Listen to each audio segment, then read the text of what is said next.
Well, good morning, everyone. It is 10:10 a.m. Central Time. That means it is time to see some domes.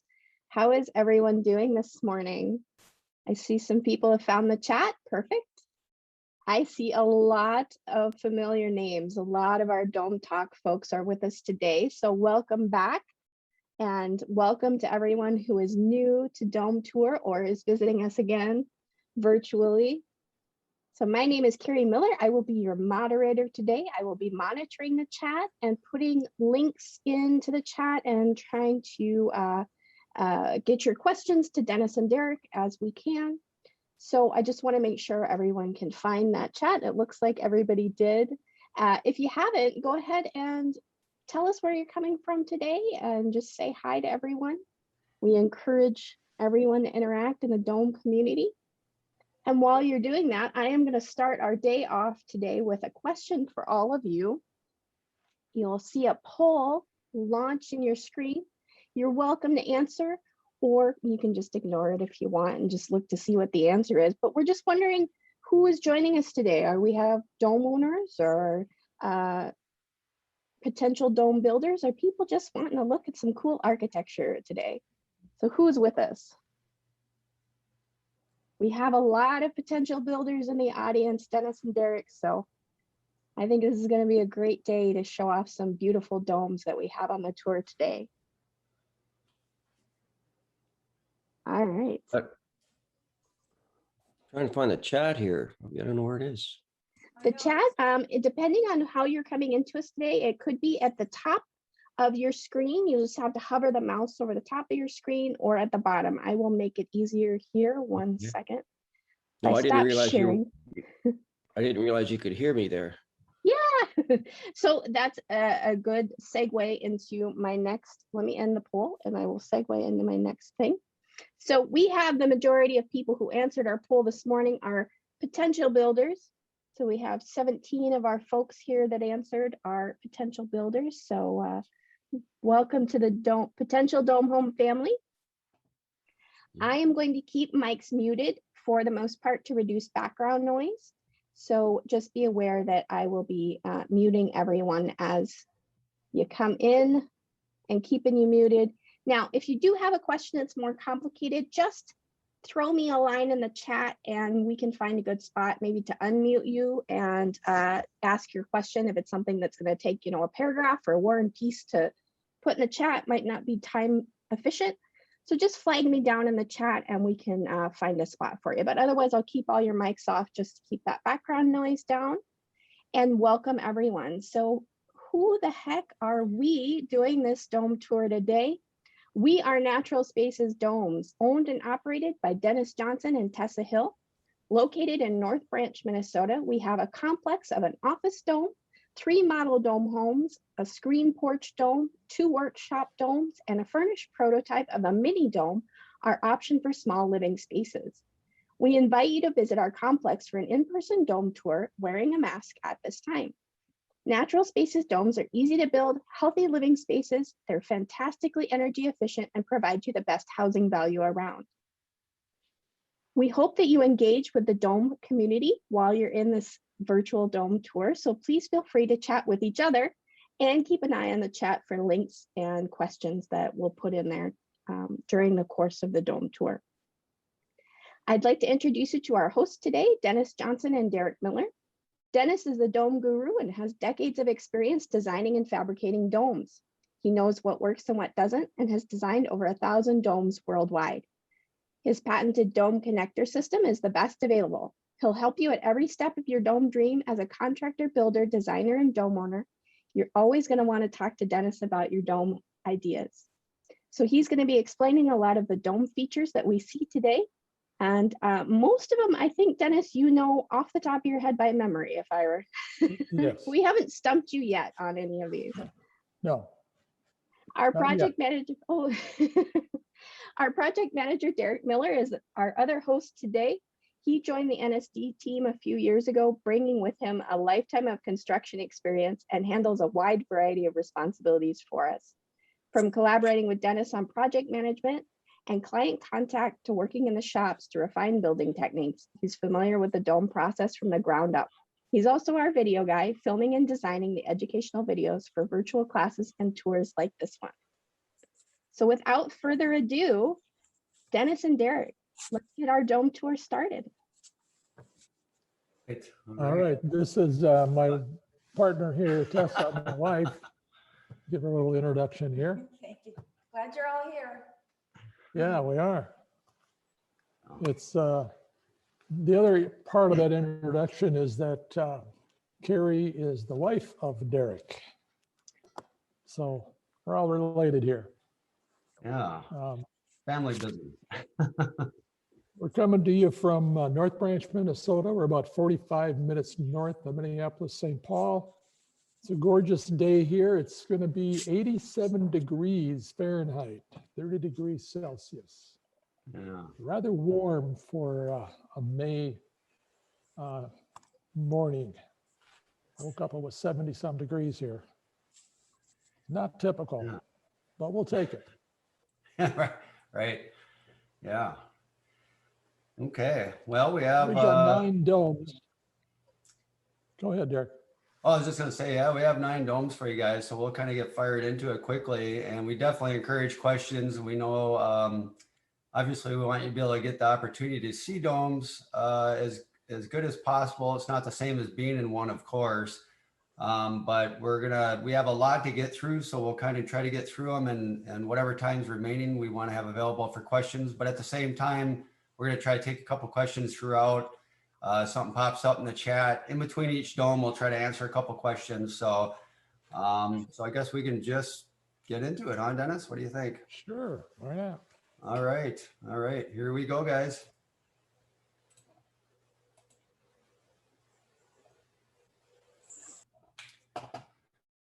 Okay, we had our one intro. Now we got a little video intro of us here. So our first dome is first dome is in Minnesota. So that's kind of where we'll be starting here.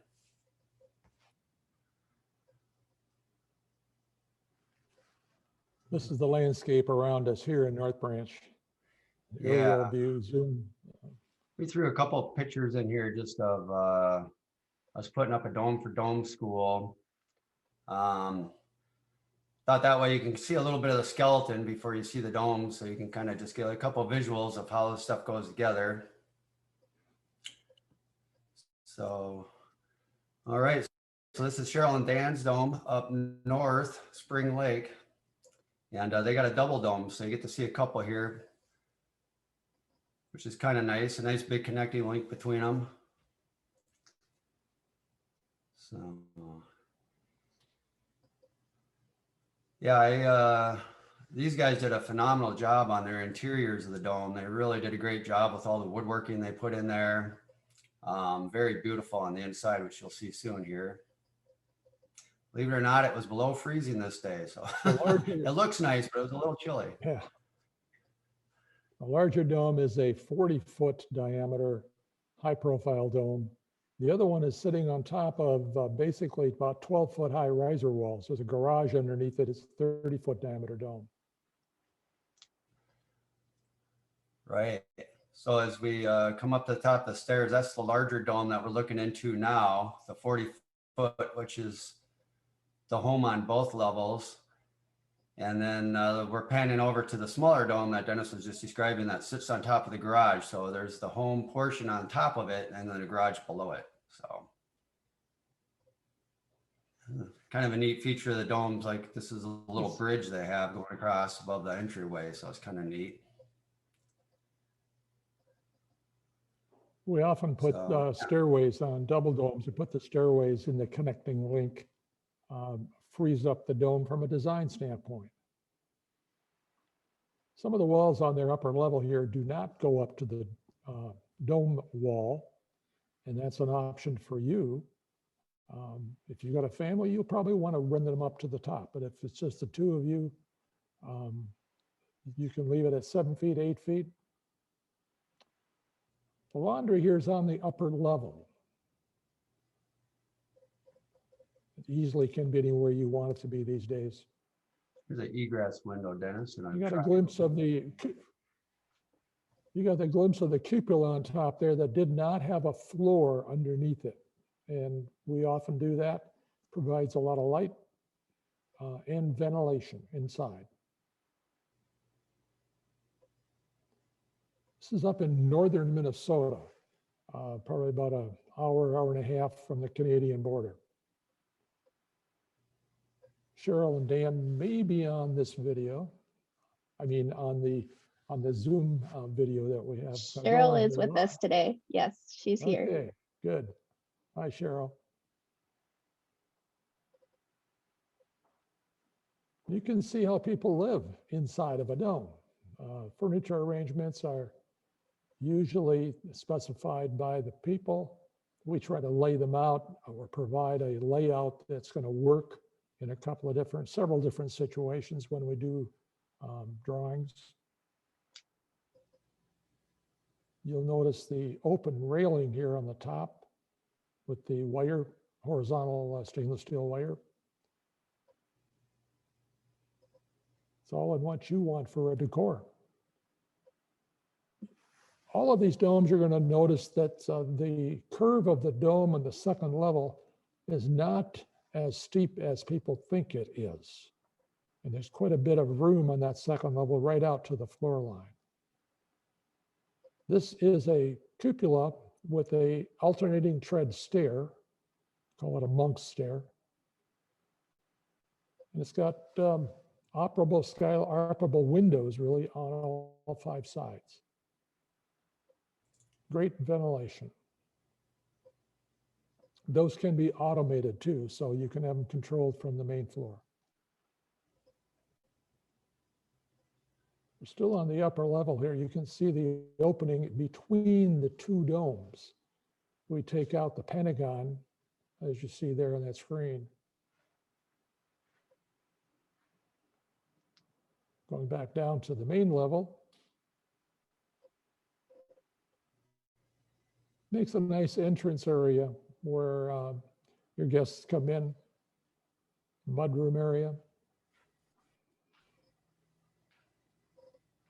Fireplace here is off in its own little area. You can put fireplaces against the outside wall or the inside, anywhere you want. It's that chimney that you have to look at as to what a true wood burning fireplace. You got to figure out where that flue is going to go out.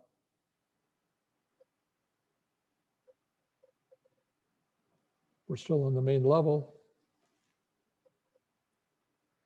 Yeah, Cheryl and Dan have a large bank of skylights at eye level in the main living room area. real nice big island in that kitchen too. Is lots of room. Just to clarify, the cement floor is on the ground level, correct? No, this is the main floor right here is on the ground level. Yes. Yes. Okay. That was a question in the chat, so I just wanted to make sure I was answering correctly. Yep. No, this is a slab on grade, so. Which means no basement for those of you folks that Right. Yeah. aren't in Minnesota. Concrete floors. Yeah. It's nice. In Minnesota, basements are a common thing, but I think people are starting to think of them as having a larger home without a basement as a better option than putting a basement underneath the home. So it's becoming more popular to have slab on grades, even in the colder areas. There's those 40-foot diameter dome. The raw area in that 40-foot diameter dome is about 1,250 square feet without the extensions. I've forgotten the total square footage they have, because you've got a main floor, upper floor in that 40-foot, you've got a connecting link that's 2 floors, and then you've got the 30-foot dome, which is above the garage. So I'd probably guess, probably open Cheryl's mic and ask if they remember how many square feet they have in there. Yeah, because the 1,250 on the main, that would just be the main floor too. So yeah, once you get the upper floor, and yeah, it's a good sized dome, nice extensions. So yeah, does anybody have any questions on that one, Carrie, before I jump into the next one, or We do have a question about how well radiant heat in the concrete floor works with domes. And I know, Dennis, you have some experience with that in Bear Creek. So Yeah, we have a radiant floor in our 49-foot diameter dome. The main level is 2,100 square feet, and the upper level is 1,100 square feet. We have 5 zones on the main floor. The average heating bill, I did this for the last 10 years. We have natural gas. It's a boiler, if you want to call it. It doesn't really boil the water, but it heats the water to about 135, 140 degrees. So the average bill is $530 a year. And that's from our typical October to, well, usually the end of May when we get some cold weather. It's very efficient. What'd you say, Tessa? Yeah, we happen to have air conditioning on right now with a mini split up here on the upper level. It's cooling us off inside, dehumidifying us too, because our humidity level popped up yesterday. we have 2 follow-up questions. Cheryl says she thinks it's about around 4,100 square feet for her dome. Oh, Okay, good. So we do have a question about connecting domes. Does it weaken the dome structure when you make those connecting links? Does it leak? Weaken the dome Weaken. structure. Not really. You've got a 40-foot dome, and the main floor, we have several areas that we take out, but you got 105 struts in the whole, I should say 105 triangles in the whole dome. And where the connecting link opens up in the pentagon, so we take 5 of those triangles out. The dome is all interconnected. Every strut is connected to the other. So no, there really is not a weakening of the dome structure at all. Not anything significant, and we brace the walls on each side of that opening. it's a good question though. Yeah, because we got another double dome after this one that might give us a good opportunity to explain that one a little bit as we're going through that next dome. So this one's in Wisconsin. Oh, I'm sorry, Carrie. Sorry, we have a couple questions still. One maybe for Tessa about the cement floors. If you have to varnish them, and I know you guys did, Dennis and Tessa, but do we recommend a specific varnish? And then the other question would be just maybe a quick review of the advantages of a dome after Tessa talks about her varnish. You know what? Can maybe we should.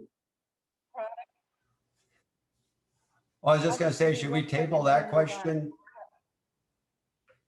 Oh, I was just thinking, since we got Bear Creek at the end, maybe. How about we wait till Bear Creek to do There's our floor right here. And it's not varnished. It's just got a stain on it. Yes. So we'll discuss that later, yes. We'll talk about Bear Creek's amazing floors, and Tessa did those herself, but I don't want too many spoilers for that. Sure. Right. And then the follow-up question would, could you just do a quick review of the benefits of a dome structure in terms of weather and heating and cooling? Just a quick, why domes? Why domes? It really is the inside space. When it all comes down to it, it's the inside space of this dome. The amazing feeling, the aura inside of this dome is tremendous. The practical side of this is that, first of all, a heating bill. We got 3,200 square feet of space. We're heating it for a little over $500 a year in Minnesota, where we get minus 30, minus 40 degrees, which is minus 30, minus 40 degrees Celsius too. We have wind speed ratings that we start at 150 miles an hour. The dome is anchored down to its foundation. What you're dealing with for snow load is around 100 pounds a square foot for snow load, which the only spot well, there's spots in the mountains, in the Western mountains, that are higher than that. And like I said, we start at 100 pounds a square foot for snow load. You're not going to have much snow on the dome because it's going to, first of all, be blown off, and secondly, going to fall off because of the steep angles. So the practical side of that is all of those issues when you get to your friends and relatives saying, why in the heck are you building a dome? And just ask them what their heating bill is and talk about that. Mainly, we get people inside the dome real quick to talk about it. Simply, they're wowed by it. And when you get inside, you just can't believe the space that you've got.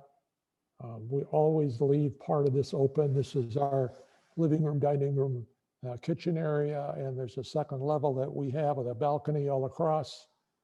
Pretty typical to a lot of our dome plans. Okay. Okay. Well, we'll jump in and we'll get, yeah, we got a lot of domes to get through, so we'll see if we can kind of grab some of these questions as we go. And take Scott's dome since you were there. oh, sure, absolutely. So I actually really like this dome a lot. This is a 36-foot diameter dome, and just an awesome couple of people that live here. And this is in Wisconsin, just outside of Green Bay.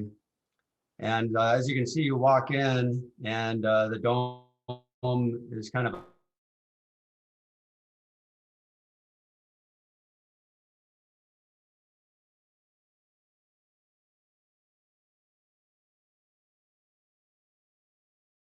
so it doesn't impact the main part of the dome. So you kind of have a little privacy with the guest bathroom and the washer dryer.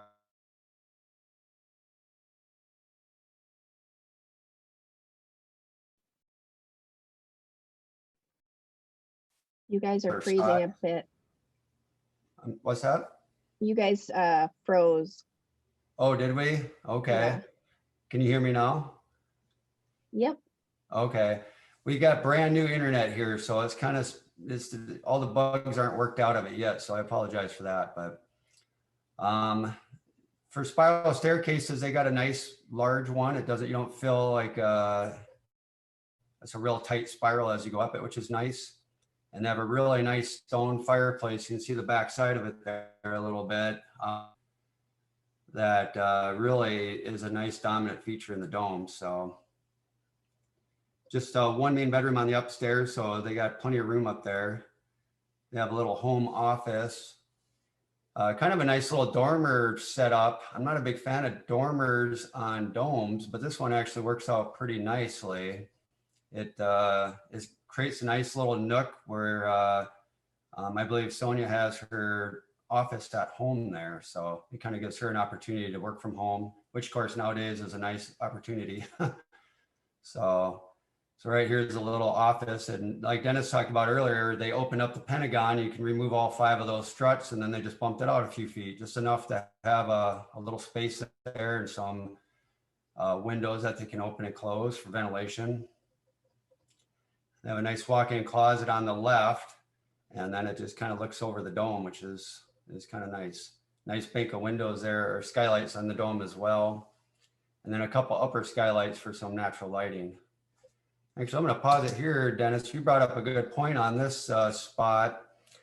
This is a location where you can see the angle of the triangles would make it a little tough to have a mirror there that would be perpendicular to the floor level. So in this case, they just cut into the strut a little bit and probably did a higher density insulation, maybe spray foam or something, and just created a small little vertical plane on the second floor to be able to have a mirror on the outside wall. So there's a lot of creative solutions to a couple of those things.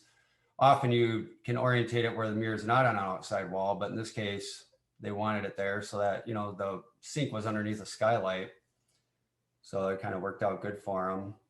And then no ceiling on the closet. They just left that open. So you got air circulation and you can't see it from the dome anyway. So that works out pretty good. So yeah, this is the second, I think the second owners of this home. So the original owners may have designed some of this upper floor around certain pieces of furniture, but it worked out great for Scott and Sonia to be able to put in a little dresser there in that little bump out spot. You can kind of see here, Again, just the view from above, it's nice open space. You have the dining room, the living room, kind of sharing that open space. The kitchen is also open to it with the floor above it.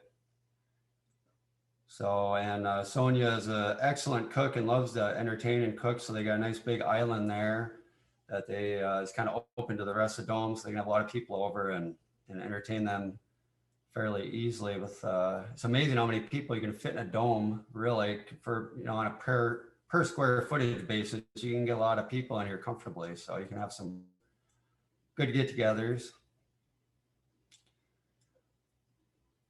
Lots of light comes in through those windows.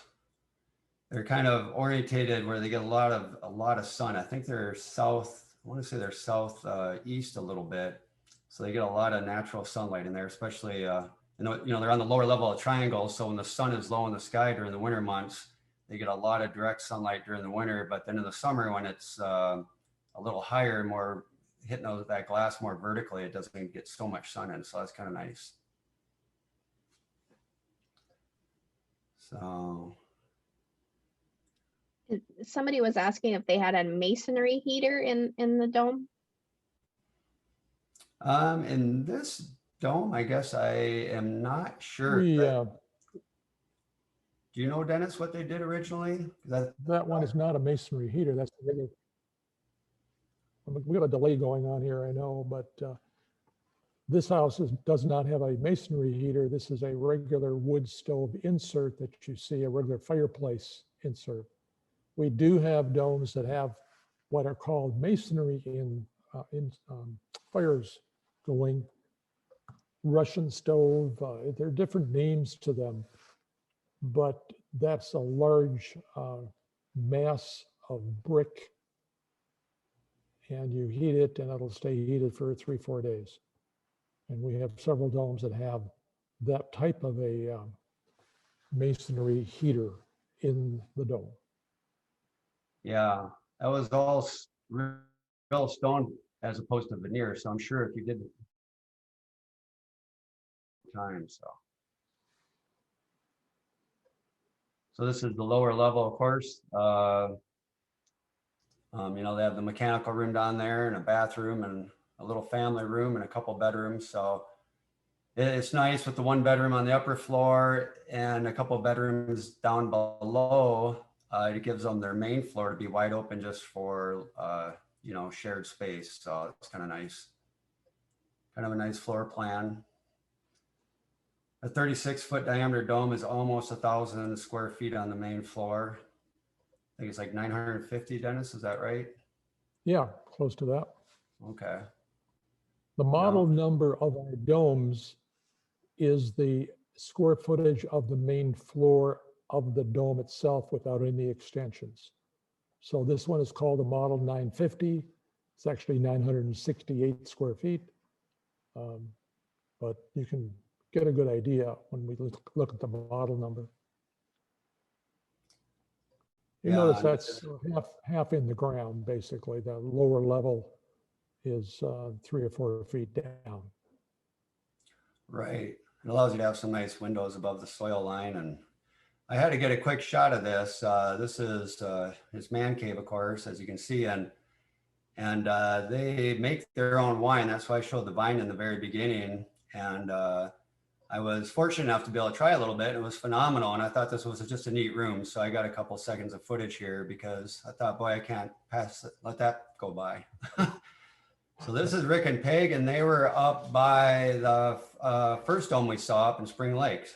Just a couple, well, a lot down, maybe 2 lots down from that first one. So here's another connecting link. I don't know if you want me to pause it, Dennis, if you wanted to get more into the structure part of it, or if you felt you explained it well enough, but this kind of, this would again be in a connecting link where you come in. You can see, I'll pause it there. You can kind of see up in the top center of the screen, you see that little V shape. So those are part of the dome triangles.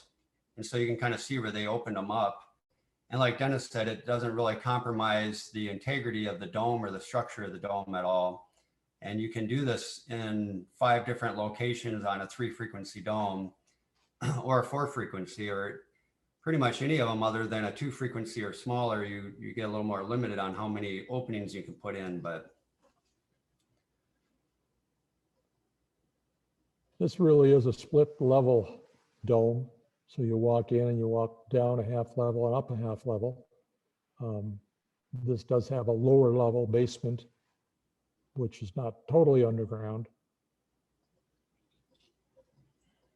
So you're in the upper level of the dome right here. So there's an open bedroom up here. Typical to have a couple of windows over the bedroom. You need a lot of light. You should have a certain amount of light coming in. And this one's got a full cupola floor up there. All the bedrooms need an escape window, and that rectangular window is the escape window. There's the jacuzzi tub right up against the outside wall on the upper level.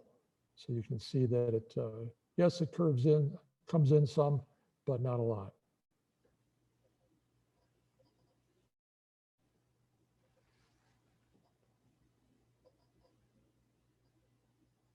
This is the master bedroom, upper level basically of the dome. A 40-foot high profile dome has a lot of space upstairs. We don't cover over the whole dome. We got very, very few domes. There's probably a couple of our domes where the main floor is covered by the second floor. You lose the advantage, this aesthetic advantage of the interior of the dome. This dome is also a 40-foot dome. It has a stairway going up to the cupola, a regular stairway. And you can do that in the 40-foot diameter dome. The cupola is limited to the size of the top pentagon, but you see there's a lot of space here.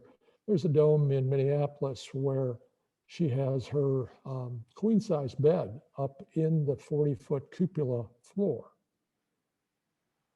with a little bit of room to walk around and a little spiral stair that goes down from it.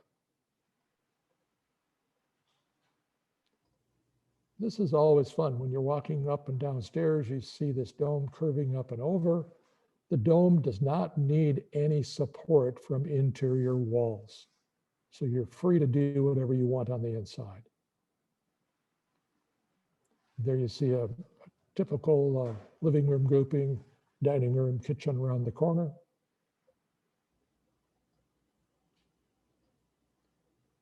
They've got the privacy upstairs by having a wall up there instead of an open railing.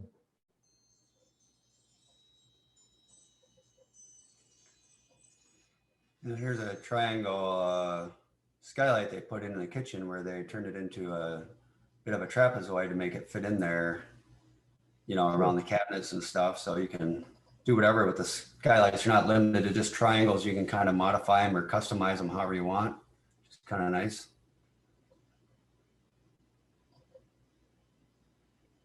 Dennis, would you say that most of the domes on the tour are pretty customized from the plans that we have on our website? Do you do a lot of modifications, or are they pretty standard? We don't really have standard domes. We have about 225 plans that we have on our dome planning pages. People looked at those and they go, oh, this is really interesting. This is about what I want, and they make a change from that.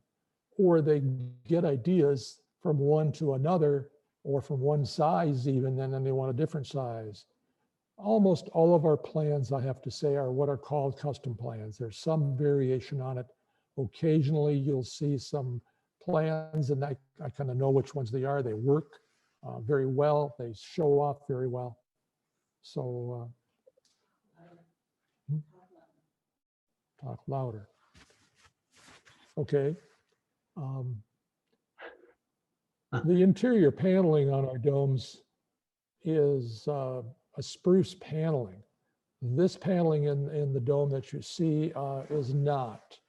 I believe, I'm going to say it, but I believe it's birch. We can get different species of wood, but it all comes down to what you want. And there's a cost difference between the spruce and other species. We're in the lower level of the dome right now. And again, by having a, 3 or 4 feet in the ground and then have windows in there that feel like a normal level, you've got a lot of space. Downstairs in this 40-foot, again, is 1,250 square feet. The main floor is 1,250 square feet. You got 2,500 square feet. It's right there. Then there's an upper level. That could be 800 to 900 square feet. Easy.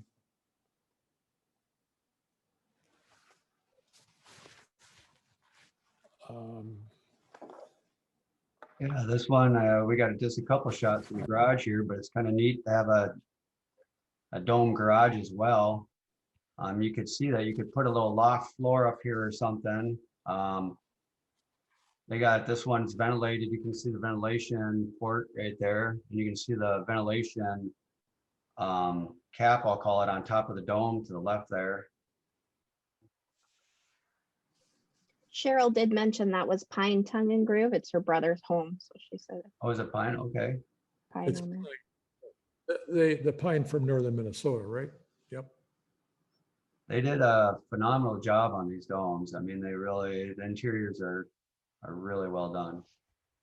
Beautiful dome. It was a family venture. Let me pause it real quick, Carrie, because I know I went through a couple there and I know we're going to try to get through them all, but was there any questions on those last two that I didn't really give anybody a chance for Scott's? We can grab a lot of questions at the end too for any of those of you that we haven't gotten to yet, but I'll try to keep the video going, but I just thought in case there was one that was pertinent to that, I'd pause it quick, Carrie, if you had one. Most of the questions we have are sort of general, Okay, perfect. general construction and dome questions. So I think we can nothing specific to those Keep going. domes. Okay, perfect. We do have someone asking about the price of each dome, but I don't know if that's information we actually have for those. Well, we can talk a little bit about that at the end too, because yeah, that's a big question. So this is the forest dome. This is one up here on the campus. In fact, I'm right next to it. It's connected to the dome I'm currently in. And this used to be Dennis's, was this your first dome home, Dennis, back in the day? Or I guess I don't know if it was ever your first this one. dome, well, it wasn't the first dome, no, but the first one we built to live in. This was with my late wife, Janet. This was built in 1975 and extensively remodeled, as you see it here, in 1983. So it's 38 years old. That's what you're looking at. It's kind of an eclectic inside, some Southwestern stuff, different than what we have in the new dome with Tessa. Dining room area has seating for about 20 people. We've had Thanksgiving dinners there, and easily fit 3 tables in there. Piano is always a hard one to deal with. If you got a piano, you need a space for it. You want to keep it out of the light. There you see this hexagon grouping.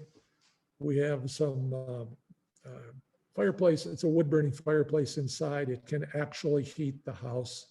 There's some grills down below and fan unit. The cupola up there, it has no floor. There is a loft in it. So you can get a lot of light coming out of that upper level, the loft level. There you can see the old TV that you see there, about 1.5 feet thick. Yeah, I think we're experiencing a little lag time on you, Dennis, maybe. Yeah, I know. It's, yeah, okay. Yeah. It still works though, For because some we reason- come back to it. Yeah, When you say it- my computer here is slower than even Tesla's. The upstairs loft area, we kind of snuck that in. This is a 3rd level of a 46-foot diameter dome is what this loft level is. And by having that raised cupola, it makes the headroom area of the upper loft really nice and a lot of light coming in. It's the 50s furniture room. We got a TV set that's looks like the 50s also. It works. Yep.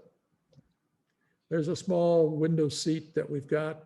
We took one triangle out no struts, and created a seating area.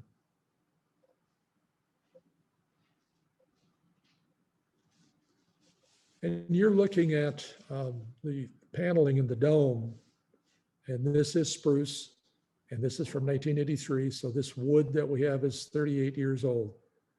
There is no finish on the wood. There's no reason to have a finish on the wood. So it's just adding more chemicals to the inside of your house. The original dome in 1975 had a nice cranberry orange shag carpet, typical for the 70s. This is the 70s bathroom with the blue and yellow trim and the foil wallpaper on the outside panels of the dome. We did update that in 83, but it's still 80s look. We do have a composting toilet in this bathroom. The redwood trim that you see in the bathroom and various places is from a Greenbelt brewing vat, beer brewing vat that we bought that when they were remodeling the Greenbelt brewery. So the redwood is from 1890s. There are 4 bedrooms in this house. One on the main floor, this one here, and one upstairs, and then 2 downstairs. The downstairs is like a walkout. There's a door downstairs. So the back side of it's at grade. We've got a creek that flows around all 4 of our domes here. And it's about 30 feet below. So it's a very steep hillside. We built right over to the edge of it. This would kind of be the main floor, for instance, if you're a slab on grade normally, right, Dennis? So this is the basement in this dome, but you can see how the dome wraps around the hillside to this lower level. So essentially that main floor up there is main floor. It's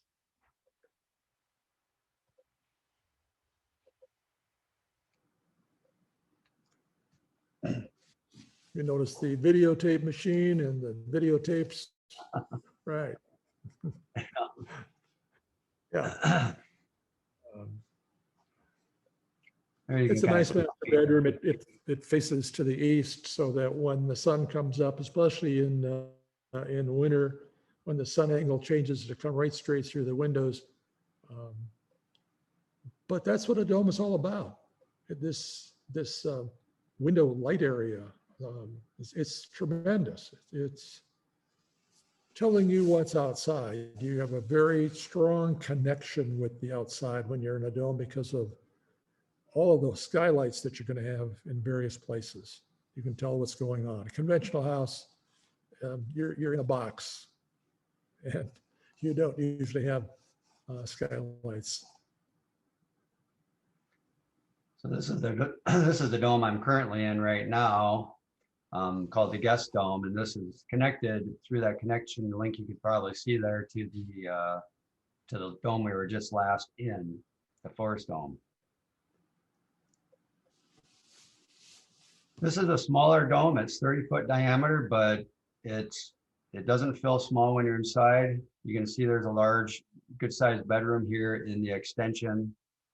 And so that opens it up a little bit. This particular dome does have 5 extensions, but a few of them are fairly small extensions because the original occupant wanted a lot of viewing space. She was an artist and wanted to be able to look out some nice large windows. So this is one of the only domes around here, and probably the only one on this dome tour that has no triangle skylights. It's just all conventional windows and then a couple conventional skylights overhead for ventilation and natural light. So this is shows that you don't necessarily have to have the triangle skylights to have some nice large views. You can put some large windows in the extensions if you want.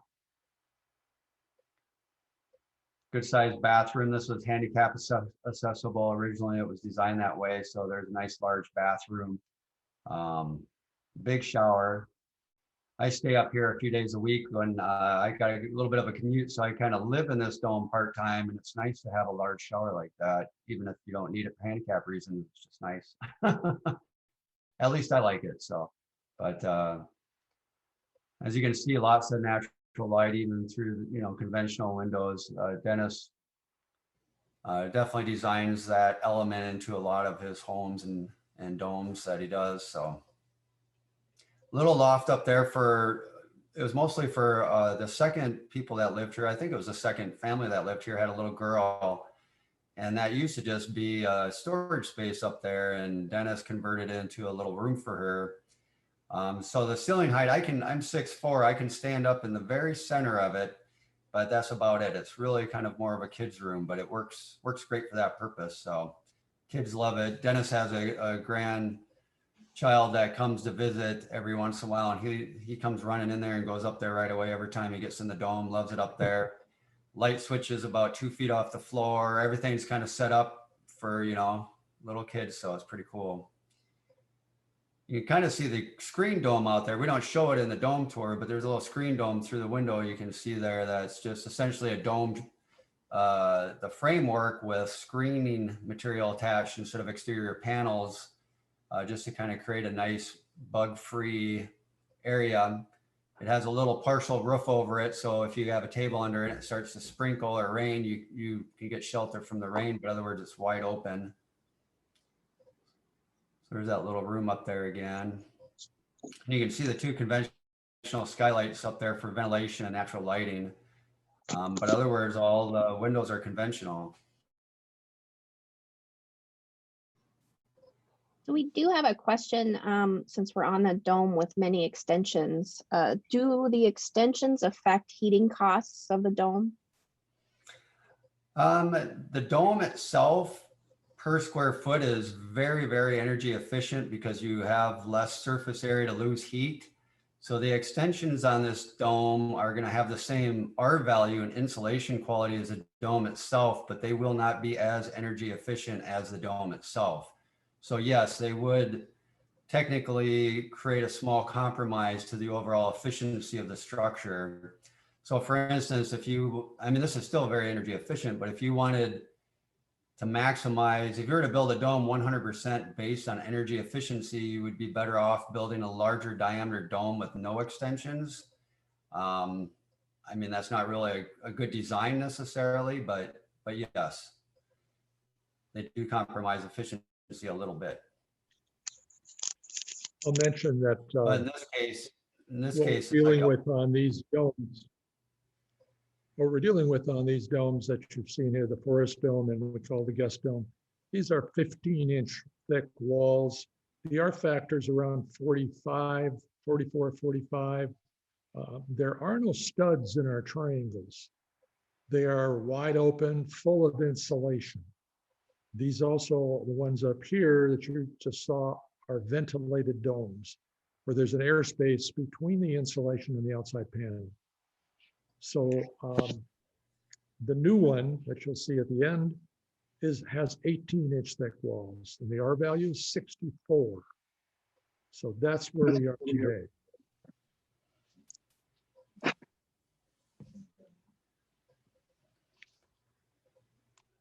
Oh, I see Nancy's on here. Hi, Nancy.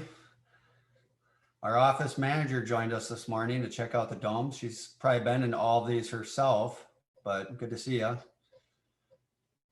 So here we have a little ventilation skylight and an egress skylight as well up on this in this little room. So that skylight would open up enough for you to be able to crawl out of it if needed. And like Dennis mentioned earlier, that is a requirement in any bedroom in any home, conventional, dome, log cabin, whatever it is. You have to have some form of egress from a bedroom in case there's a fire where you can't escape through the bedroom door. You have to have a second option.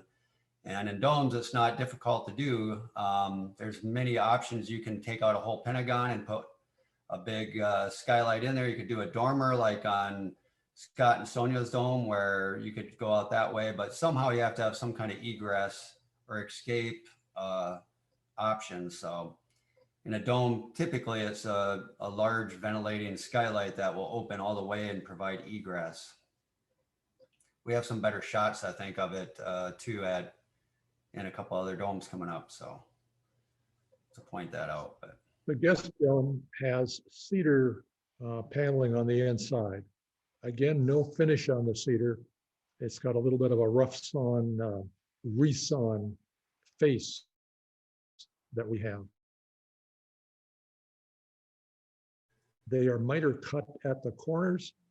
You can't really do that with anything but cedar, because cedar really is a very stable wood. This dome was built in 95, so we're talking 25 years ago. And the wood has not shrunk. and Cupula, I just point that out since I'm showing it there. That's just a way to ventilate the dome shell. Like on a conventional roof, you may have a ridge vent, and this is just a little ventilation option for domes where if you have a ventilated dome structure, that's where it can vent through. So this next one is Gloria, 33 foot. This is another dome I also like. You can see the solar on the left-hand side here. And that solar panel set right there powers her. I think she said it basically provides 100% of her energy.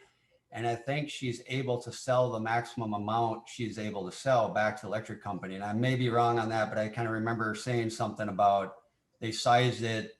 The electric company said this is all it will take in excess energy, but I think it provides 100% of what she needs. I'm sure her heating is not electric, but it does everything else. So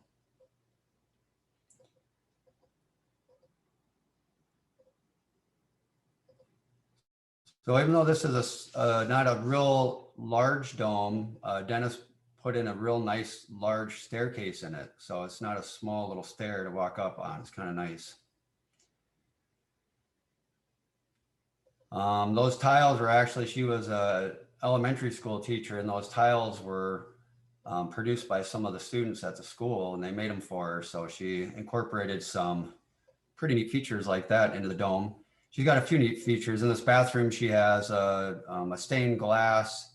You can kind of see it up there on the left, a little stained glass window that allows light from that triangle skylight behind it to kind of shine in and bring a lot of natural light into the bathroom without compromising any of the privacy and sound and stuff. It still has the glass window in there. So We have a lot of domes that have windows, skylights that create light for more than one room. Part of it is you could leave the upper level wall off, or you create a glass panel between the two, as you saw in Gloria's there. Some of them are very expensive, 6, 8 feet wide. So that's a little trick we've learned to throw light around in the inside of a dome. The 33-foot dome that Gloria has on the main level without extensions has 800 square feet. So it's compact. She's got what she wanted was a 3-season porch, and she turned it into a 4-season porch room on that main floor. She has a lower level to this, which is half in the ground. So you want to call it a basement, but it's half in the ground. There is a cupola. It's a small cupola. Again, it's based on the size of the triangle up there in the Pentagon. So we take those Pentagon triangles out, and this is a 33, so it's relatively small. I think there's an egress window on the left behind that little TV. So you can see one there that is in between two triangles. So yeah, the cupolas are kind of a neat. We do cut through a strut. Go ahead. Oh, I was just going to say the cupolas are kind of a neat feature. I know when I introduced my wife for the first time to domes, and she saw them, and that was kind of her requirement of me when we build a dome, is that we have to put a cupola in it. So, so I find whenever I do domes that have them, I like to get a little shot. You can see here she's got 360-degree views of just all windows, which is kind of nice. It allows you to. We've been in cupolas where people have little chairs up there, and they can just sit back, read, and enjoy 360-degree views. They can open them up and get a lot of fresh air if they want. It's kind of a neat space. Kids, of course, love it. So it's, you know, just another neat thing on a dome, I guess. One of the things we haven't mentioned is the siting of the dome. In Gloria's case, she kind of grew up in the farm country, farmland, and there was a couple of blue harvester silos across the road down a half mile. And she wanted to look out at those because those reminded her of the farm country that she liked to grow up in.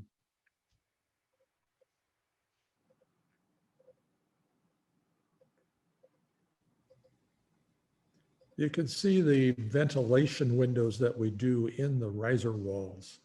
So people ask, well, where's all the operable skylights and operable windows? Well, they're right there in the riser wall of the dome. These are awning windows, they're 2 foot high. And then the cupola has windows that open up. And again, like I said, it can be electrically controlled from down below. You don't have to walk up. You can just open them from a button. There's more of our handmade tiles from our students, making a nice ledge there for, you know, possibly plants or something that you could have in front of the windows, take advantage of all that light. Her cats like the cupola as well. You could Said, I think, what's that, Dennis? I said, you could make your own tiles. They're very easy to do. And then Yeah. with the riser walls that we do, the thickness of the dome, that sill on the skylights that you see above the riser wall, it's a nice display ledge, plant ledge. It can be that 15-inch, 18-inch wide, but it can also be shrunk down to the typical 8-inch wide. The structure of our dome is done in 2x8s, so the riser walls could be 2x8 if you got a window below it and a skylight above it. There's no reason to have a ledge except for if you want it for plants or the cat to hang around on it. Variety of options that you have. It has a really nice pantry. I can't remember if I got any footage of it, but that pantry is really nice and gives you a lot of extra space in the kitchen. So as Dennis said, it's not a real large dome square footage wise on the main floor, but you don't really have to compromise anything for space. There's plenty of cabinets in there, a nice little, you know, kind of peninsula sticking out for a breakfast bar or seating area while you entertain. So my wife loved this room because of all the windows, and it's a nice little extension. Give her some extra space on the main floor to do whatever you want with it. You can kind of see she has a collection here. I guess those are just gourds, right, Dennis? Am I calling them the right thing? Yep. Yeah, Gloria is really into the outside. She's got a large garden area near the solar panels that you saw. I know we have some pictures of her 8 to 10 foot high sunflowers. So, yeah. Well, and she was doing some, I want to say milkweed seeds when I was here, and I got a lot of great footage of her. I'm really hoping to get some time to make almost just a video of her doing her thing, because she's a really neat lady, and she does a lot of cool environmental stuff, trying to get stuff for the butterflies and things. So she's a pretty neat lady. she really came along and wanted to see some domes. She was a friend of ours prior to buying one of our domes, and toured a lot of domes and decided to help some other people put their domes up. And she went to about 4 or 5 different dome raisings. You want to stop that right there on that. Let's Sure. talk about her a minute. And that's a feature that we do. We're talking about joining in on a dome raising. And she did, like I said, 4 or 5. Well, then they felt obligated when she said, okay, I'm building my dome. So she had some built-in help from all these customers who knew what to do. And so our dome raising list is that way. Give people a 2 or 3 week lead time, they'll show up. It's a unique dome raising event. Yeah. Since you introduced that, we do have a question on how many people it takes to build a dome in a decent amount of time, and can you pay people to help do that? I'm going to answer that by saying it takes one person to build a dome.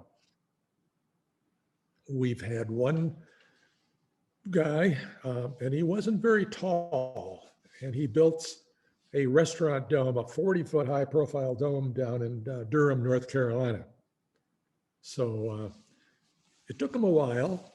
He figured out some tricks for one person to handle this and that, and some ways to lift the panels. But the reality is, if you're looking as an owner builder to build this dome, you will find people that go, a dome? Really? How do you do that? And they will show up. And you have scaffolding as the primary thing that you use to put the dome up. So with that, people are going, well, I don't know if I like scaffolding, but you'll find that when you say, well, hand me that strut, hand me that panel, pass this up, give me the hub. Pretty soon, people that came to watch are totally engaged, climbing around on the dome. The dome is a self-supporting structure. And so with that, you're climbing around. You can hire it out. Any contractor can build a dome. How long does it take? Generally on a small dome, it's probably a 2-day project. On a medium-sized dome, like a 36-foot high profile, if those have been done in like a long weekend, a 3-day weekend. So it is a matter of how many people you have. The one that we did up in Effie, Minnesota, in the boondocks, the population of the town of Effie is 50. I think we had 60 or 65 people show up for this dome raising. The word spread. That dome was put up in 1 day and paneled in 1 day. Yeah. There's a contractor on a larger dome, 46-foot, oh no, it's a 49-foot diameter dome. They came along, they had 4 guys total on their construction crew, had never put up a dome before, talked to us for a while, didn't come to our dome school, but talked to us and kind of read our construction manual. They built the entire 49-foot dome, the riser wall, all the struts that are going up, and put the exterior panels on in 4 days. On the 5th day, on Friday, they were doing extensions and covering the panels with the underlayment for the roofing. So it does not take long. A contractor is going to, the ones that haven't done it before are going to say, yeah, well, I'll bid it really high, kind of, that's what happens. But if you hire them on a time and materials basis, you're going to be better off because it's going to surprise them how fast the dome goes up. So that's the key part of that. Okay. Okay. Can we, I do have an important question, and I think it'd be good to help the audience is, when we talk about the 40-foot 3-frequency dome, how are you measuring that 40-foot? Is it the interior or the exterior of the dome? All of our domes are measured on the outside, to the outside of the framing of the dome. And then we have the thickness of the dome subtracting from that. That's the normal way that you talk about a house. When you talk about a house that's 32 by 64, it's not the inside dimension, it's the outside dimension. The realtors measure real estate square footage from to the outside of the wall. So that's kind of why we do it the way we do it. The 40-foot dome is a true 40-foot dome. The radius is 20 foot, 0 and 1/2 inch. The 36-foot dome is the same. It's true that way. Yeah. So go ahead. I was just like, yep, to the outside. So if you have real thick walls, the inside wouldn't be 40 feet, but the outside would be. So the ones you're seeing are all on the inside going to be less than the numbers you're seeing, but on the outside, that would be the number. So. Okay. But like I mentioned, the square footage that you are looking at is what a realtor would use, or even the assessor. He's going to come along, and we've had some assessors that must have flunked out of the math class because they couldn't figure out the square footage inside the dome. And we do that. We know what exactly it is. We figure the extensions into that. So it's not complicated. It's very easy to do. When you're looking at the inside space, yes, we have a lot of different sizes, 30, 33, 36, 38, 40. So if you want a certain inside space square footage, then we can tell you what that's going to be. Our standard wall thickness these days with fiberglass, like I mentioned, is 18 inches. But we can do foam insulation and do a 2x8 wall, or even a 10 3/4 inch wall, or a 12-inch wall. All of that is going to take away from that outside space, but it's still the volume of space inside the dome. You give, like Gloria's dome, it's 800 square foot to the outside of the wall. But you walk into that and you go, there's more than 800 square feet in here. It feels bigger because of this 2-story, 2.5-story open space that you have, balconies around. You can't tell there's square walls because they're angled. So it kind of fools you. And we use the space effectively. I'm going to sneak one more question in because Dennis mentioned it. The actual thickness of the insulation cavity, because you mentioned 15-inch walls or 12-inch walls, is that the actual thickness of the cavity for insulation? Yes, what you're dealing with is the insulation. There's two different things. I won't go into a lot of detail here, but if we're talking 18-inch thick wall like we have here in our Bear Creek Dome, it's a ventilated dome system with 16 inches of insulation, high density fiberglass insulation that we use. They're one-piece triangles of insulation.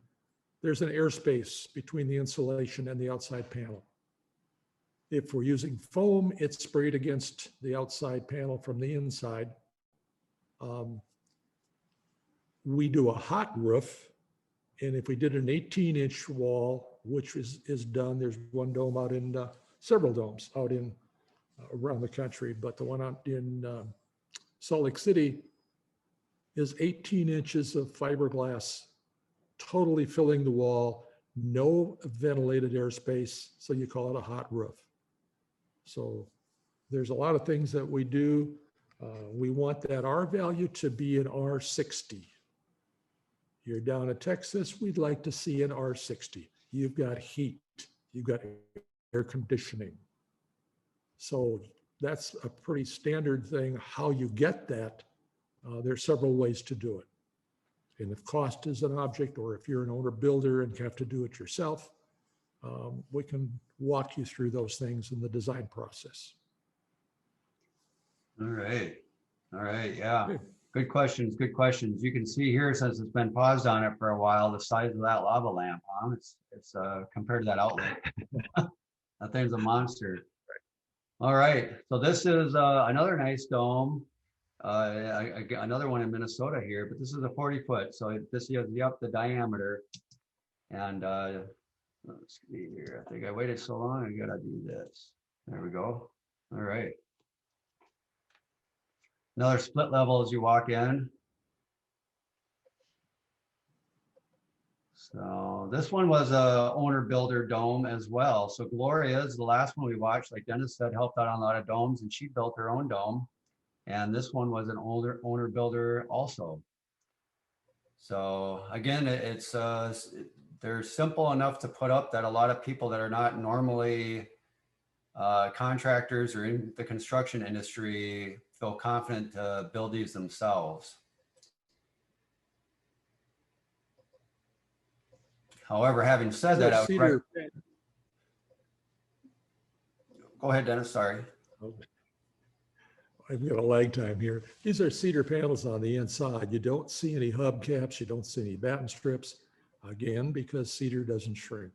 So you can get some nice cuts in here. This was built by the husband and a teenage helper that he had from the neighborhood. So yes, it can be done. This is a low profile dome, so the riser wall on it that you're talking about is about 3.5 feet high. It's just above the kitchen cabinet height, so it works out very well. Another 80s dome with an 80s interior in the kitchen. You can see a lot of light. This is a residential lot. It's about a half-acre lot. It's a nice sized lot, but it is in a residence, and it backs up to a high school parking lot in Mounds View, Minnesota. The low profile 40-foot dome does have room in the loft for a master bedroom. It's got a bathroom, got a closet, and all this open space on the main floor. There's also a large bedroom on this main floor. You know, it's got a lot of space. The lower level is, I believe, 3 bedrooms in that lower level. I don't know. There might just be 2 down there, I think, or maybe, because I think they opened it up quite a bit, but I guess we'll see. I don't remember now. They said, I think it's just 1 or 2 actually, but they do have a bedroom on the main floor as well as the lofted one. Right. So you're dealing with 1,250 square feet in that lower level. So you could easily fit 3 bedrooms in the lower level along with a living room or study or family room. This dome is connected to a conventional garage. That's part of Rich's collection of old cars that he's working on. So it's a 3.5 stall garage. Now you can see the difference of a low profile dome versus the high profile on the ceiling height on this upper level. So we saw a couple 40-foots in the beginning, and you could see the walls were a little more vertical on that second floor because there was another row of triangles underneath the dome, I guess you could say in this case. So the Pentagon would have been 1 more row of triangles higher than you're seeing it here on the riser wall. So it just gives you more height upstairs. But even in this case, on a low profile, you can see you have plenty of room up there for a nice bedroom. So it kind of depends on if you want a larger second floor or you just wanted a lofted second floor like this one. Kind of, you have the options, I guess, to do either one. So it's kind of nice.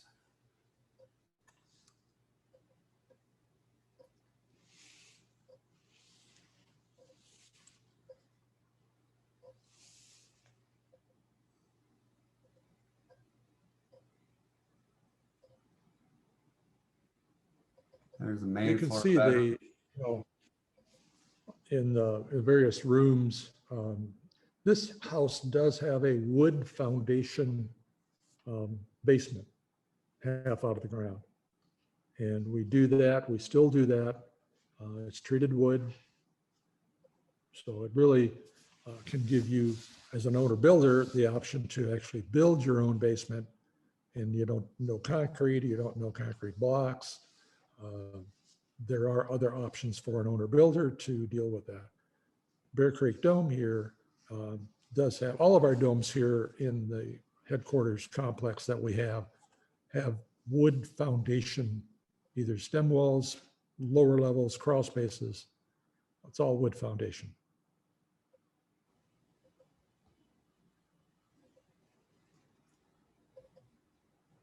Yeah, nice sized room down there in the basement. This is a walkout basement, which is kind of nice. If you're going to do a basement, it's nice to have that option.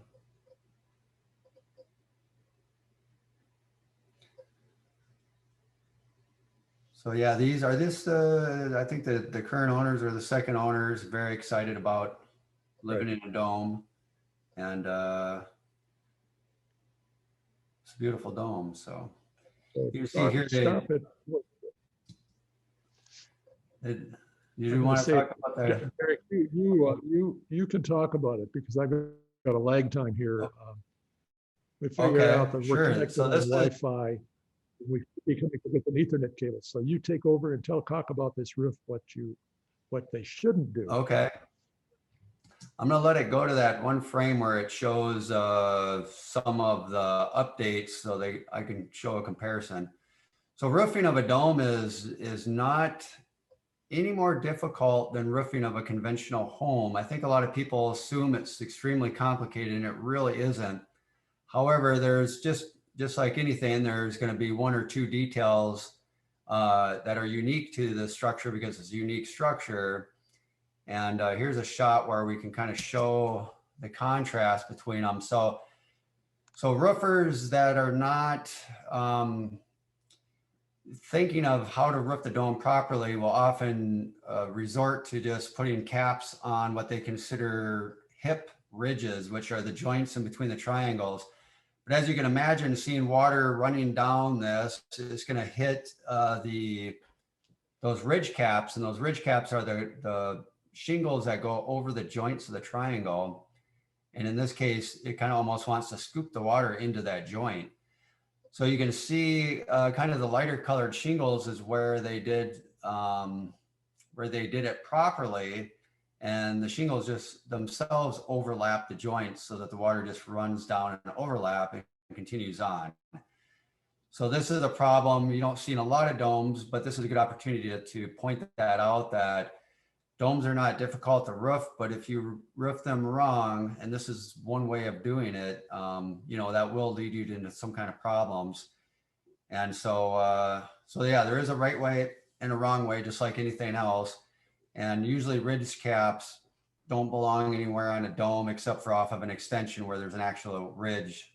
So that's kind of, yeah, not to get too into the details of roofing, but this is something you'll see every once in a while, and don't think it's the way you want to do it if you build your own dome. So, all right, so this is David's dome. Before we move on, we have a question.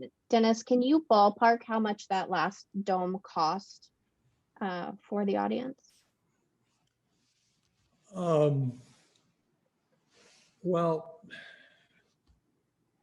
as far as cost is concerned, this dome sold from the original owner, and that was a couple years ago, I believe, not more than that.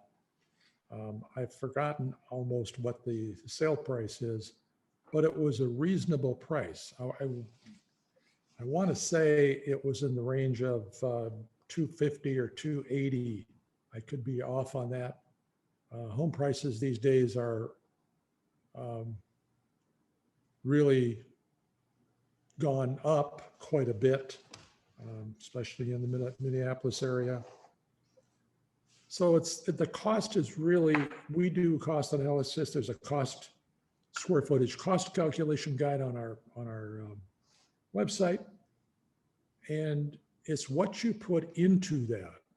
It's what you put into it from the standpoint of the kitchen, the bathrooms, how many bathrooms you have, how big is that kitchen, and you can spend, $20, $25, $30,000 on a kitchen, or you could spend $50,000 to $60,000 easily on the kitchen with upgrade appliances and a lot of cabinetry. So that's really what affects the cost of any structure, any house, same way. Our dome shells, you'll see, you can buy a raw dome shell, and you're talking anywhere from the smaller ones at $20,000, $30,000 to the very large ones at $40,000 or $50,000. But it's a part of the total structure. So we're always guiding people from the standpoint of the cost. A lot of it's based on square footage. How much square footage are you going to build? So it's what's inside, what are you going to put inside? We've got people that say, well, I just want one bedroom. If it's a single person, I only want 1 or 2 bedrooms. But then they want this large dome. We've got 1 or 2 bedroom domes that are 5,000 square feet, and it's a 1 or 2 bedroom dome. So you can't go by, here's a dome and here's what it cost.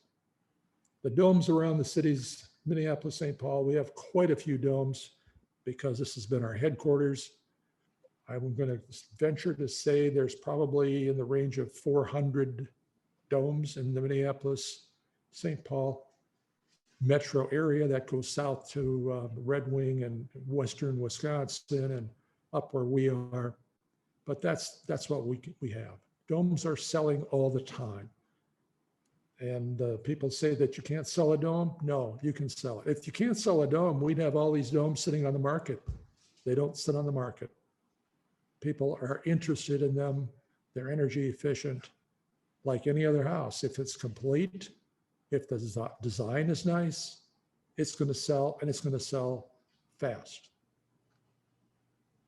Yeah, before we move on, Dennis, I'll just throw one more thing real quickly on that, so we can get through these last couple in our allotted time. But you know, now with lumber prices too, if you were to build this yourself, I would venture to say, because there's so much less lumber used in a dome per square foot than a conventional home, you could probably build these yourself per square foot for less money than a conventional home.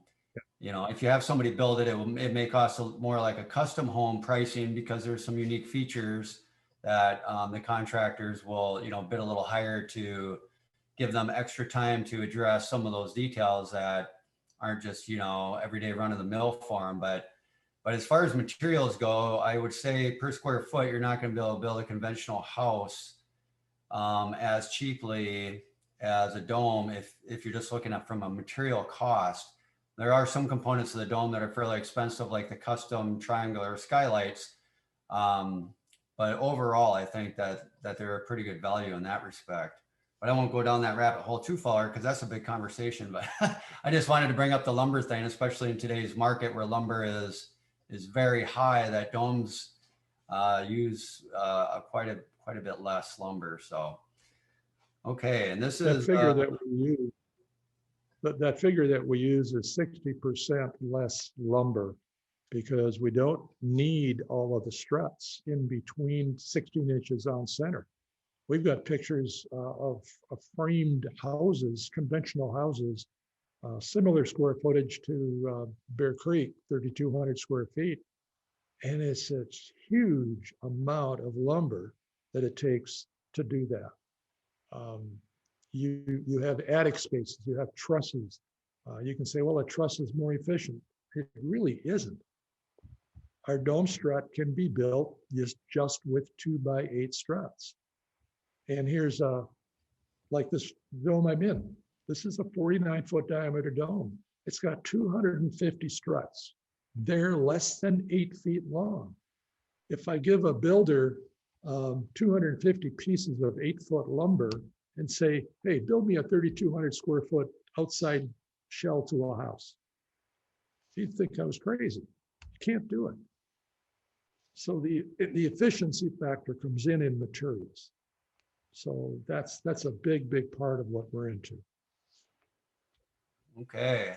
This one is this next dome, David's dome, is based on our mini dome. And what he did is he took our mini dome and added another level as a walkout basement below it. And you can see he's got some pretty cool features along with a large solar array. I never talked to David, but looking at the size of that, I almost would imagine that would provide his heating, cooling, all electrical needs, and probably everything else. So he sent us, we didn't have the opportunity to go out there and film this, so he sent us a lot of still images that we'll kind of cycle through here. So.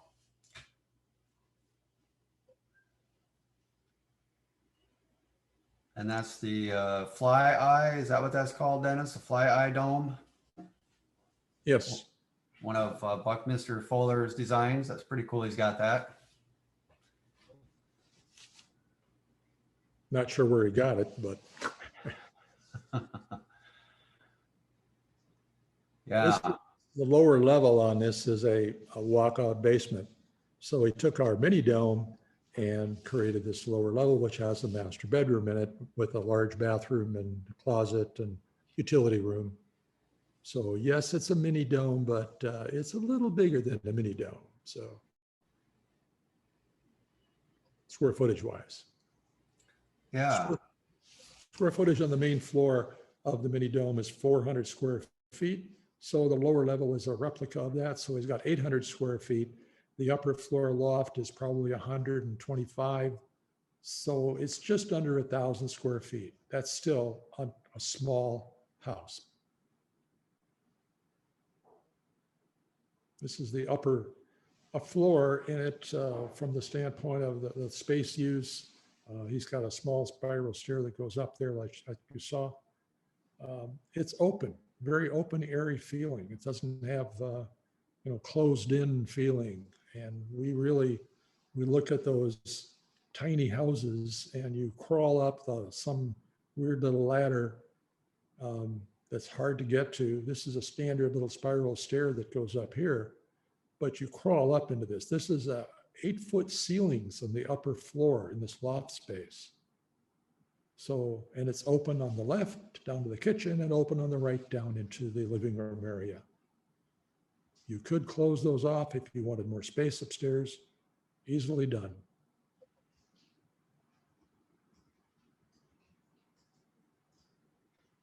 It's not some tiny little kitchen either. This is a decent sized kitchen.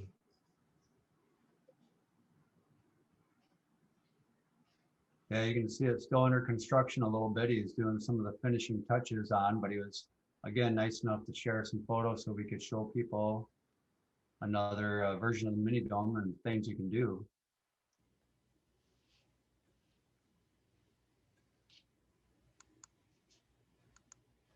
So that's the lower level stair going to the second level, and then that other one was going to the third level. Is that right, Dennis? Yes.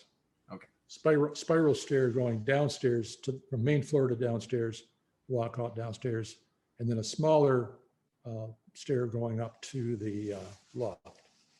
That allowed him to put that spiral stair to the outside edge, where if that went to the third level, the loft level, you'd have a headroom issue. So he solved that by a smaller spiral stair that he got for that.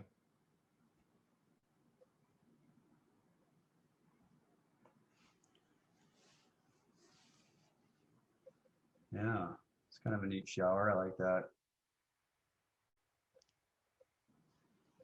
Nice size shower. Yeah.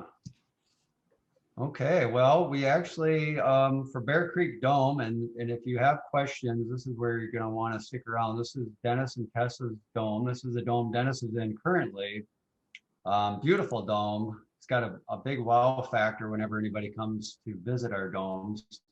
And so after this short video, and this was actually a video produced by Discovery Channel, and was it for World's Greenest Homes, Dennis? Was that the name of the program? Yes. I believe.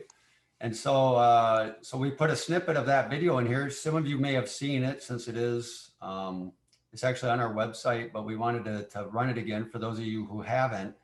And then this is a great opportunity for any last questions that Dennis can answer.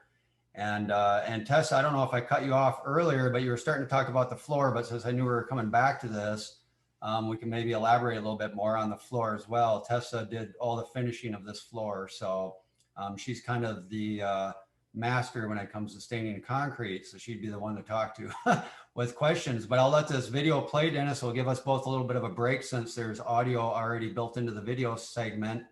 It's just a few minutes and then we can try to get to any questions anybody else has that we haven't had a chance to answer yet. So, okay, here we go. And yeah, great. All right. And in Minnesota, getting the most for the least, a dome in the woods. This uses 60% less material than a conventional house. When you count the wall and the roof area, resource efficient is the word that should be used. Nestled close by. All right. Well, I think that was kind of mostly what we wanted to get through for domes. We got a few still images that we'll just cycle through as we can answer some questions. So if anybody is not interested in the question we're answering, they have something to look at, some visuals that might inspire another question. But did you have, it sounds like Carrie's gotten bombarded, so we'll see if we can get through as many as we can here, but I'll let you take over, Carrie, if you want. Well, we promised we would talk about the Bear Creek floors, so I think we'll start with that, with the staining and Tessa's recommendations for staining and doing the concrete. You might have to give Tessa your mic, Dennis, so we can hear her good. We're operating off the computer mic, so. Oh, okay, perfect. Yeah, the floor was really very easy to do. It just takes a little effort a little energy, I guess is the word.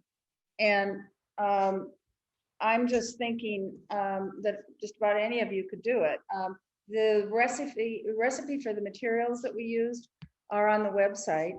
We used a non-toxic stain that we tested several different colors under our stairway so we could see what it looked like, what the stain was going to look like. And then we just applied it with mop, sponge mop, not one that has grooves or designs in it, but one that really are used. No, you can tell. Okay, one that really, okay. I'm just showing the floor. Showing the floor, okay. That doesn't have any marks on it. It's a nice smooth one. I did about 3 coats, and I had the help of one of the guys that works here at Natural Spaces Domes to do it. But this is a big floor, and it really didn't take that long. And I wanted a patina to it, so you can actually buy the concrete with stain right in it, which is fairly expensive, but also very static, very much the same everywhere.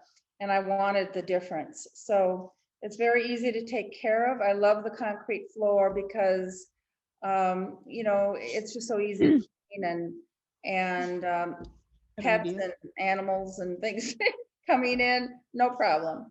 So anyway, I would suggest trying it. What I do is I use a wax to make it shiny when I'm in the mood. I don't always do that, but give it a try. I think it's worth it. You can always put something on top of a concrete floor after if you change your mind and decide you don't like it, but I really like it. And it's always warm and cozy because we have the radiant floor heating. And then in the summertime, it's very cool. So I would suggest it. Thanks, Tessa. Hey, yeah, thank you. So on the same subject of radiant floor heating, can you do radiant floor heating on the main floor if you have a basement? Yes, you can. The floor would be a wood floor with joists. So you have your PEX tubing, your rubber tubing that the water's going through underneath the plywood. It's stapled up underneath it. It has a little deflector pan that goes along with this system to widen the heat dispersion between the joists. So it's a standard system done all the time. We have many domes that have the main floor being radiant floor heated. What we've learned is that the upper floor, usually if you have your main floor radiant floor heated, you don't need anything on that second level, on that third level, if you want to call it that, if you've got a basement. So if your basement has got radiant floor heating, it will heat your main floor, but will it heat the upper floor? There's not enough data on that we know from our customers to talk about, yes, it heats that third level. Is it needed? The one that's near us here, they never turned their third floor radiant floor on. So it was on in the basement. They can control those zones and they can control the main floor zones also. So generally they were turning things down and getting enough heat out of that to keep it comfortable. We turn our thermostat on to what we have as on the wall over here, 71 degrees. That seems to be this nice temperature. We don't turn it down at night. We do not turn it down during the weekend if we leave. This is a mass. You're heating all this concrete and you want to maintain that temperature. You'll use less energy. So leave it. Just in October when it's ready or whenever your season is, if you want to turn that on, turn it on and leave it. The first couple of days, you can feel where the radiant tubing is. It'll be warmer in those parts, but give yourself a week or 2 weeks at the most, and this thing evens out. So I do, before we go on to our next question, I do want to just let everybody know we have reached the end of the tour. portion, and we are going to go into questions. We are recording this. This will be on our website for you to access if you've missed anything or you want to review anything. And if we don't get to your questions, because we are over our time, which is not unusual for us, you know, we do understand if you can't stick around, but we also have Dome Talk every month coming up in the summer, starting in June. And that's a great place to ask more detailed, complicated questions, get some really in-depth answers. So if we don't get to your question, or we don't answer it as thoroughly as maybe you needed it, please come visit us for Dome Talk, and I will put that back in the chat here in just a second. And that's starting back up in June. So we have a couple of questions on alternative alternative roofing to shingles on domes, and including elastomeric roofing. So can you talk a little bit about alternates to typical asphalt shingles, including elastomeric? Do you still have your samples there, Dennis? Your props? Yeah, I'll take my prop out. Talk about the elastomeric, or talk about that first, and I'll grab the other one. Okay.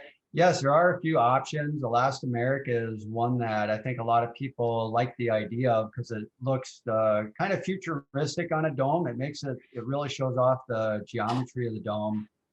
And it does work well, but only in limited areas. And that's generally drier, warmer areas. New Mexico, Arizona, parts of California, parts of Colorado. It does great. Like where we are in northern Minnesota, where you got a lot of climate changes in the weather, where you get snow and lots of rain, it makes it more challenging to apply it properly and have it be a leak-free solution. And then Dennis was just grabbing a Ranky Shake, which is an aluminum option. It's basically for a metal roof. And that particular option it's a little pricier. It's probably 2 to 3 times the cost of conventional asphalt shingles, but it is supposed to be a lifetime roof. And I can't even imagine why after 100 years or even longer than that, it would still not be performing perfectly fine. We did do some test roof parts here, and this drone footage that's in the background, it does show a spot of a metal roof. I think it might even be coming up, and if so, I'll pause it on that. But that is another option right there. Oh, hold on a second, I gotta, there we go. Okay, so this is I kind of call it our experimental dome. As you can see, there's all kinds of different roofing materials on there. And let me see if I can back that up just to get a little bit closer shot.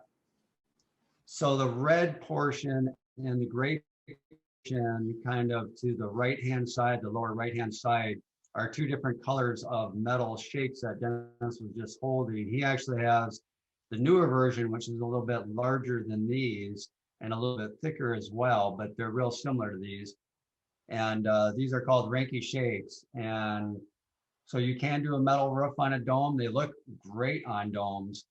In fact, if you go to our website under roofing, we have a few pictures of domes with the Ranky Shakes that they look great. So yeah, I'll mention on the photo here that you're looking at. Take a look at the lower right. It's kind of the lighter colored brown rust. This dome was built in 1981. Those are the original shingles. It was sort of a way to say, well, how long are these going to last? Well, they definitely were past their lifetime here, but we started replacing them this year. So 2021 from 1981, it's 40 years. It was a 15 to 20 year shingle.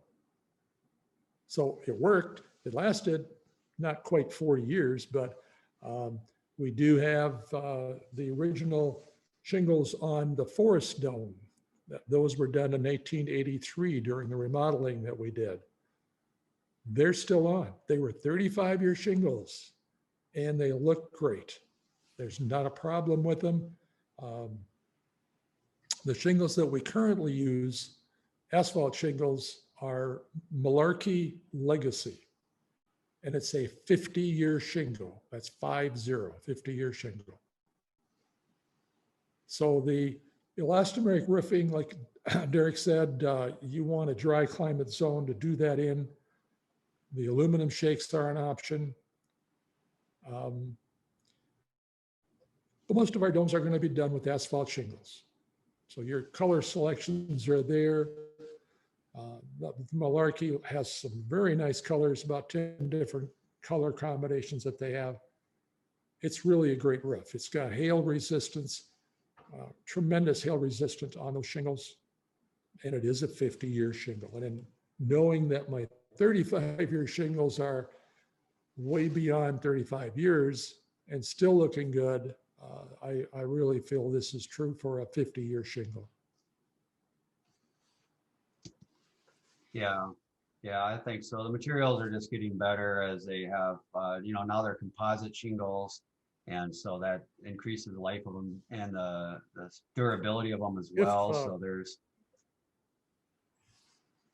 If you look at the elastomeric roof, you need to have a certain thickness. So if you put it on and it's 20 to 30 mils thick, and that takes anywhere from 6 to 8 coats, thin coats, because you don't want this done very thick. You want to apply thin coats. There's a base coat and a top coat, and there's a primer on there too. You're going to have a roof that will last for 10, 15 years before you simply need one more coat on it, probably to freshen it up. My brother has that on his cabin, and we had about every 5 to 7 years, he wanted to power wash that. And then it was about 14, double that is when he put a new coat, color coat on it, because he was in a pine tree forest with poplar trees, dirty type of tree, and it's streaked and everything. So it was a light color. I kind of thought it should be a darker color, but he chose this lighter color, so it showed a lot of the streaking on that. All right. What else you got, Carrie, for us? See if we All get right. more squeezed in. Yeah. So can you give an idea about the horizontal beams that support the second floor? So size, how does that work? The structure of the second floor is supported on the main floor. We have a structure here that you're looking at up here for our second level, and you're dealing with I-beams. Well, they're actually not I-beams. They're they're micro-lam, get my words here, micro-lam beams that are cantilevered out about 4.5 feet. They go way into the back where the bedroom is, and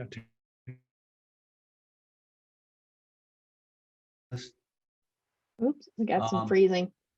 Yeah, there you go. Okay, you're back on, Dennis. yeah, we got to figure this one out, but we will. You were talking about them being cantilevered 4 feet over the microlams.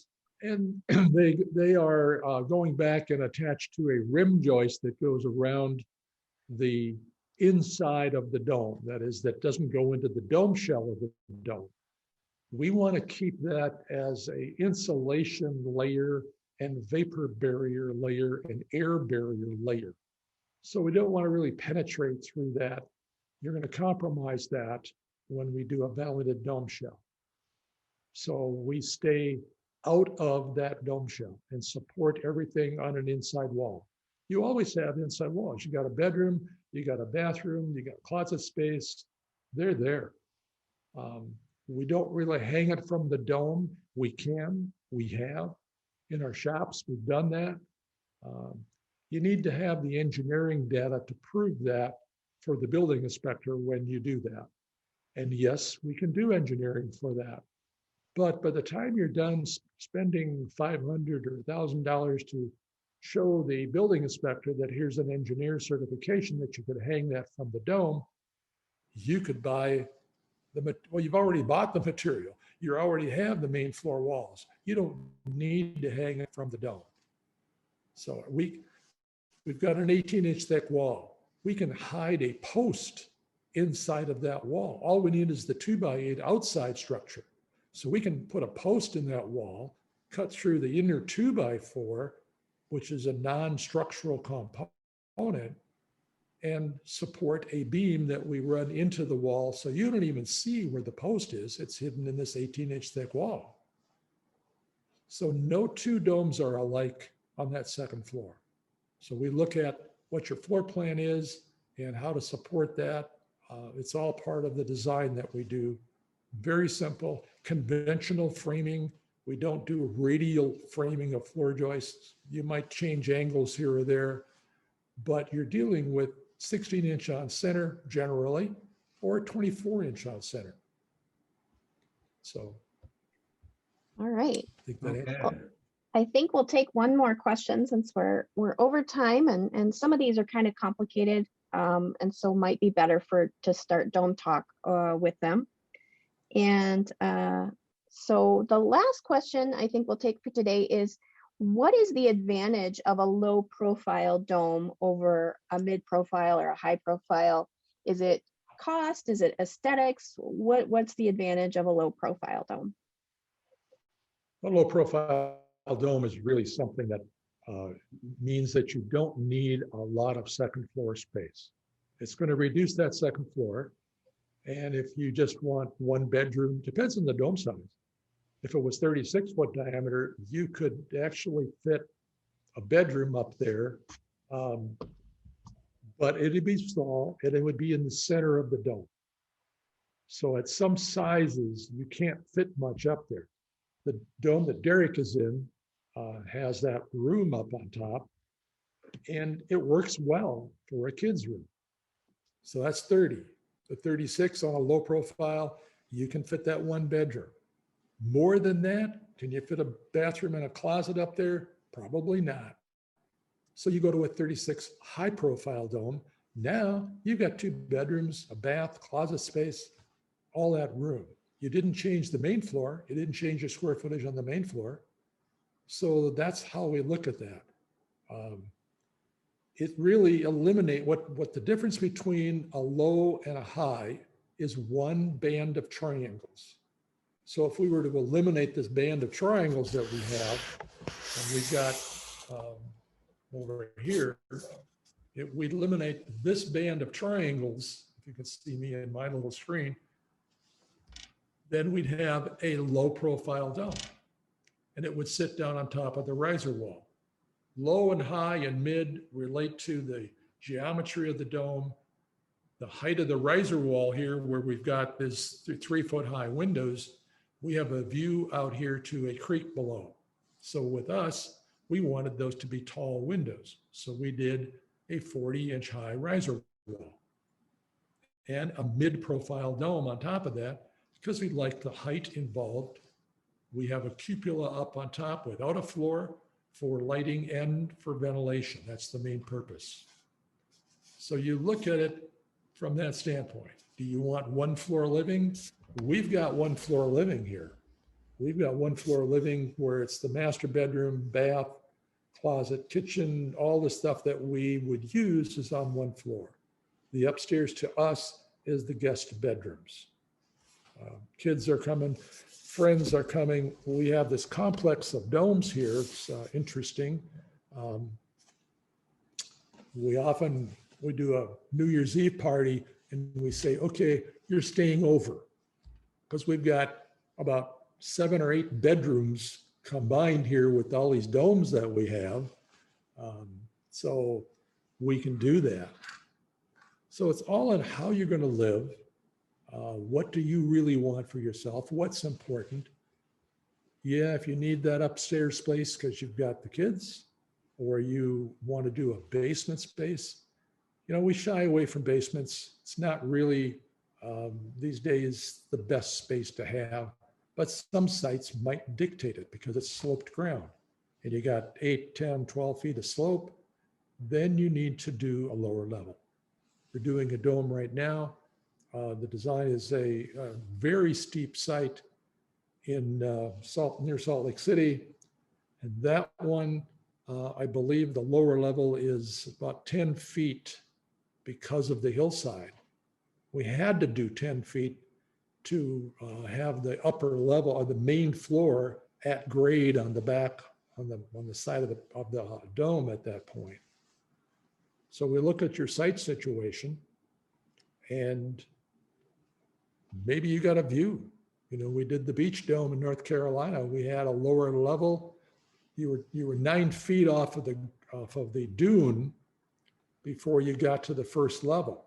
First level had 4 bedrooms and 2 baths. The second level was the dome. It started on that level. There was a third level in here also because it was a 38 high profile dome. So all of that is the versatility that you have in the dome. What do you want? What do you want to build? We've got the dome size to make that work. Wonderful. Well, thank you so much, Dennis and Derek, for your time and expertise and showing us all the domes, and Tessa for your floor expertise on this one. We thank you all for being here today and joining us to do this virtual tour. We had a great ending question about what are we doing in the fall, and we have an in-person dome school in September and an in-person dome tour in October. So keep your fingers crossed that that's still going to happen. So we hope to see some of you in person, maybe perhaps with masks in the fall. And we hope you've enjoyed this. Again, we are recording this. We're sorry we didn't get to everyone's questions, but as you can see, there is no simple question. So we take these very seriously, and we appreciate your time and attention today. Derek and Dennis, is there anything you'd like to say as we sign off for the afternoon? No, I'm glad you could join us. We really like to show off a variety of domes. I'm sure we'll do this again, the live dome tour here in October. We'll have some new domes that we've never had before. So that's our goal. We'd like to get you inside of a dome. Yeah, I'd just like to thank everybody again who lets us film their domes. We always appreciate you letting us share your domes with some newer people that haven't had the opportunity to be in them as much or see or even be in them at all. So it's all of those people that let us show their domes today. So thank you guys. And thank you everybody for coming. It's always great to have a nice turnout like this. And yeah, we'll have dome talks coming up for more questions, more dome tours. We're going to get this one posted. So just keep checking our website. We'll be updating things as soon as we can on a lot of different fronts. So. Well, thank you so much, everyone. Yes, thank you, and have a wonderful weekend.